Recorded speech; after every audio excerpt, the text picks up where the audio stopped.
அண்ணா வணக்கம்ண்ணே. எதனால வந்திருக்கிறீங்க? என்ன காரணம்? எல்லாரையும் மண்டபத்தில் அடைச்சிருக்காங்க, என்ன காரணம்ண்ணே? நேற்று முன்தினம் மே நேற்று முன்தினம் ஏப்ரல் 23 அன்று தமிழக தேர்தல் நடந்தது. அப்படி தேர்தல் நடக்கும்போது இந்த பாபநாசம் சட்டமன்ற தொகுதி சார்ந்த அம்மாப்பேட்டை ஒன்றியத்தில் ஒன்றியத்தை சேர்ந்த உக்கடன்ற பகுதியில் உக்கட வாக்குச்சாவடியில் வாக்குச்சாவடி முகவர்களாக நாம் தமிழர் கட்சி சார்ந்து மற்ற கட்சி சார்ந்து இருந்திருக்காங்க. அதை நம்ம வேட்பாளர் நாம் தமிழர் கட்சியின் வேட்பாளர் அனீஸ் ஃபாத்திமா அவங்க வந்து ஒரு வாக்குச்சாவடியாக வந்து பார்வையிடுறதுக்காட்டி வந்திருக்காங்க. அப்படி வரும்போது இந்த உக்கடைன்ற வாக்குச்சாவடியில் வரும்போது அங்கே உள்ள ஒரு பொறுப்பாளர் ஏனி சின்ன திமுக காரை சேர்ந்தவர் ஏனி பேட்சை போட்டிருக்காரு. அப்படி ஏனி பேட்ச் எப்படி நீங்கள் போட்டிருப்பீங்க அப்படின்னு முறையிடும் போது தேர்தல் ஆணையத்தையும் காவல்துறையும் முறையிடும் போது எந்த தேர்தல் ஆணையமும் எந்த காவல்துறையும் இப்படி சொல்லாது. சொன்ன உடனே அங்கேருந்து இது தேர்தல் விதிமுறைக்கு எதிரானது. ஆனால் காவல்துறையும் தேர்தல் என்ன சொல்லுதுன்னா நீங்கள் ரிட்டர்ன் கம்ப்ளைண்ட்டாக ஒன்று எழுதி கொடுங்க அப்படின்றாங்க. அது எழுதி கொடுக்கறதுக்குள்ளேயே வேட்பாளரை வந்து நீ யாரா எந்த ஊர்லேருந்து வந்திருக்க வேட்பாளர் கூட உள்ள ஆட்களை அங்கே உள்ள ஒரு முகவாரியம் வாக்குச்சாவடி முகவரி நீ யாரா எந்த ஊரான்னு சொல்லி கைகளைப்பாய் வேட்பாளரை தள்ளுமுள்ளாகி வேட்பாளருக்கு ஒரு கருணை உள்ளே ஒரு மனிதன் கூட செய்ய மாட்டாங்க. திமுக காரனா ஒரு கருணை இருக்கால என்னன்னே ஒன்று புரியல. ஒரு 9 மாத நிறை கர்ப்பிணி இன்னும் போனால் ஒரு 15-20 நாளுக்குள்ள ஒரு பிரசவம் பார்க்க போகிற ஒரு தங்கச்சிக்கு நீங்கள் நம்ம வீட்டில் ஒரு தங்கச்சி தான் நம்ம சும்மா இருக்கோம். ரத்தம் கொதிக்குது இல்லை, நாங்கள் இவ்வளோ தூரம் வந்து நிற்கிறேன் எங்கள் தங்கச்சின்றதுனால தான் நாங்கள் இவ்வளோ தூரம் வந்து கொதிக்கிறோம். ஒரு எங்கள் கட்சிக்காரன் அதெல்லாம் அப்பாற்பட்டோம். ஒரு சக மனுஷனாக இருந்தால் அது கருணை, ஒரு அடிப்படை கருணை வேணாம். அப்படி கூட இல்லாமல் இந்த திமுக ரவுடிங்க என்ன பண்ணிடுறாங்க, இந்த திமுக ஒன்றிய செயலாளர் தியாக சுரேஷ், தியாக ரமேஷ், இந்த வழக்கறிஞர் ராஜ்குமார் இப்படி எல்லாம் சொல்லி சில குண்டர்களால் ஆட்களை இறக்கிவிடப்பட்டு அன்னைக்கு நாளும் சரி 2 நாளுக்கு முன்னாடி மதுக்கடைகள்லாம் விரும்பி விட்டுருக்காங்க. அப்படி விட்டு மதுக்கடை இல்லாத நேரத்தில் மது அருந்திட்டு எங்கள் வேட்பாளர் மேலேயும் அங்கே உள்ள சார்ந்த உக்கடை மணிகண்டன், உக்கடை மகேந்திரன், மேல் மனோகரன், சண்முடி மாறன் இந்த பொறுப்பாளர்கள்லாம் தாக்கியிருக்காங்க. இது காவல்துறை முன்னாடியே நடந்திருக்கு. இந்த காணொலி வந்து உலகம் பூரா பரவி இருக்கு. காணொலி ஆதாச்சிருக்கு. இது வரைக்கும் நாங்கள் போய் அவரை கைது செய்யுங்கன்னு சொல்லி போராடுற நிலைமைக்கு நாங்கள் இந்த தமிழில் தள்ளியிருக்கோம். காலையிலேருந்து நாங்கள் போராடிட்டு இருக்கோம். காவல்துறை என்ன சொல்றாங்கண்ணே? காவல்துறை என்ன சொல்றாங்க, நாங்கள் இன்னைக்கு கைது செஞ்சிடறோம், நாளைக்கு கைது செஞ்சிடறோம், எங்களுக்கு கால அவகாசம் கொடுங்க, இந்த 2 மணிக்குள்ள பண்ணிடுறோம், அந்த 4 மணிக்குள்ள சொல்லி எங்களை சமரசம் தான் பண்றாங்களே தவிர அந்த சம்மந்தப்பட்ட ஆட்களை சம்மந்தப்பட்ட ரவுடியை இன்னும் கைது செய்யலை. அவர் இந்த அம்மாப்பேட்டையில் வந்து ஒரு பலம் பொருந்திய ஒரு செல்வாக்கு மிகுந்த நபராக இருக்கு. எப்படி சொல்ல நீங்க போராடிட்டு இருக்கீங்க, அவர் வந்து அதுக்கு ஆப்போசிட்ல உள்ள டீ கடையில டீ குடிச்சதாகவும் சொல்றாங்களே, அது உண்மையா? உண்மை, சத்தியமான உண்மை. நம்ம ஊர் இந்த அம்மாப்பேட்டை சார்ந்த பகுதி உறவுகளே நாங்கள் கண்கூட பார்த்துருக்காங்க. கண்கூட பார்த்துட்டு வந்து ஆர்ப்பாட்டத்தில் வந்து காவல்துறையிட்ட சொல்றாங்க, இந்த மாதிரி வந்து நாங்கள் வேட்பாளரை பார்த்துட்டோம், இந்த மாதிரி வந்து நாங்கள் அந்த ரவுடியை பார்க்குறோம், இங்கதான் நிற்கிறோம், அந்த டீ கடையெல்லாம் டீ குடிச்சிட்டு இருக்காங்கன்னு சொல்றாங்க. அப்ப என்ன சொல்றாங்க, கைது செய்யணும்னு சொல்லி எங்க போராட்டத்தை நீர்த்து போக தான் செய்யறாங்களே தவிர அவங்களை கைது செய்ய வேண்டிய இடத்துக்கு அந்த காவல்துறை போகல. ஏன்னா இங்க மணல் மாஃபியா நடக்குது, மணல் திருட்டு நடக்குது, இங்க மதுக்கூடம் தனியா வச்சு நடத்திக்கிட்டு இருக்காங்க. இந்த மாதிரி வேலைகள்லாம் நடக்கும்போது காவல்துறையும் இதுக்கு விலை போகிருக்குங்கிறத எங்களோட ஐயத்தை ஏற்படுத்துறோம். இப்போ நீங்க சாலை மறியல் போய் பண்ணீங்க, சாலை மறியல் பண்ணும்போது காவல்துறை என்ன பண்ணாங்க? ஐயா, நாங்கள் அமைதியான முறையில் அறவழி போராட்டமா இந்த ரவுடிகளை கைது செய்யணும்னு சொல்லி தான் நாங்கள் போட்டதே. இந்த ரவுடிகளை திமுக குண்டர்களை வந்து கைது செய்யணும் வலியுறுத்தி தான் இந்த ஆர்ப்பாட்டம். இது வந்து நாங்கள் அடையாள ஆர்ப்பாட்டமாக ஒரு அமைதியான முறையில் அறவழி முறையில் நாங்கள் பிரபாகரன் பிள்ளையாக இருந்தாலும் ஒரு அறவழி முறையில் ஒரு போராட்டத்தை பண்ணணும்னு சொல்லி தான் நாங்கள் வந்தோம். காவல்துறையை முற்றுகையிட்டோம். காவல்துறை நிலையத்தை அம்மாப்பேட்டை காவல்துறை நிலையத்தை நாங்கள் முற்றுகையிட்டோம். காவல்துறை என்ன பதில் சொல்லியிருக்கணும்?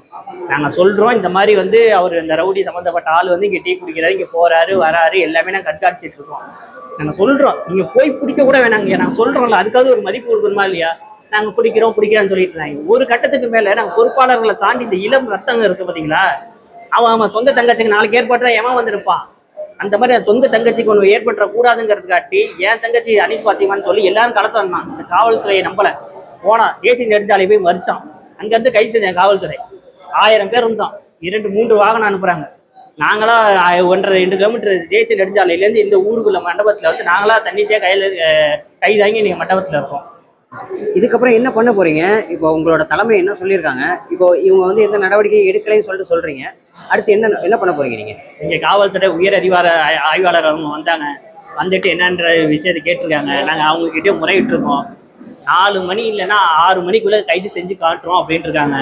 நாங்கள் 6 மணி வரைக்கும் பார்ப்போம். இல்லைன்னா ஒன்றும் நாங்கள் பண்ண மாட்டோம். இருக்கிற கூட்டத்தை அப்படியே திருப்பி எடுத்து கொண்டு போயிட்டு நாங்கள் சாலை மறியலில் உட்காந்துருவோம். அது எங்களுக்கு லட்டி சார்ஜ் பண்ணாலும் சரி, என் ரத்தம் சிந்தினாலும் சரி, சரிங்களா? ஒரு நீதியை நிலைநாட்ட என் தங்கச்சி காட்டி நான் நிற்கிறேன்னு சொல்லி ஆயிரக்கணக்கான தம்பிகளும் அண்ணன்களும் நம்ம நிற்கிறோம். நிச்சயம் அது செய்வோம், அதுதான் நடக்கும்.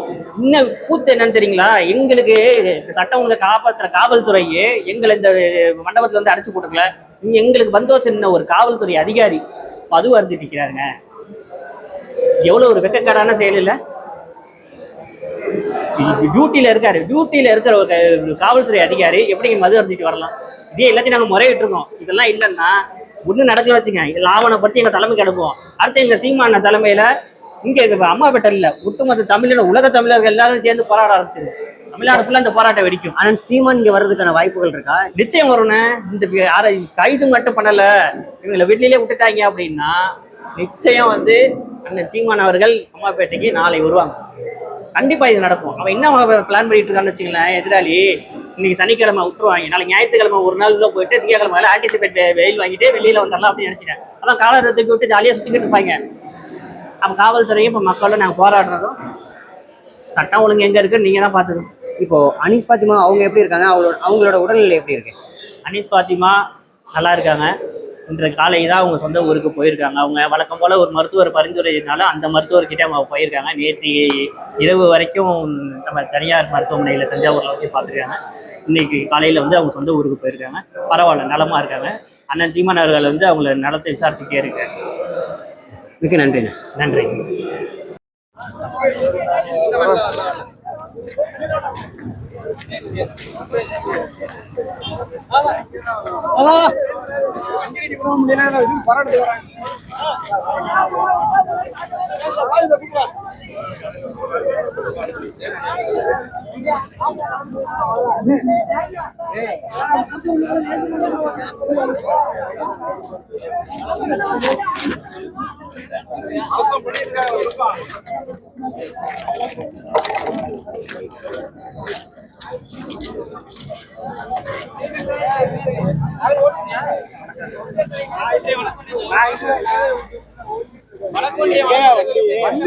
வண்டி எத்தனை பேருக்கு வண்டி வாங்கடா.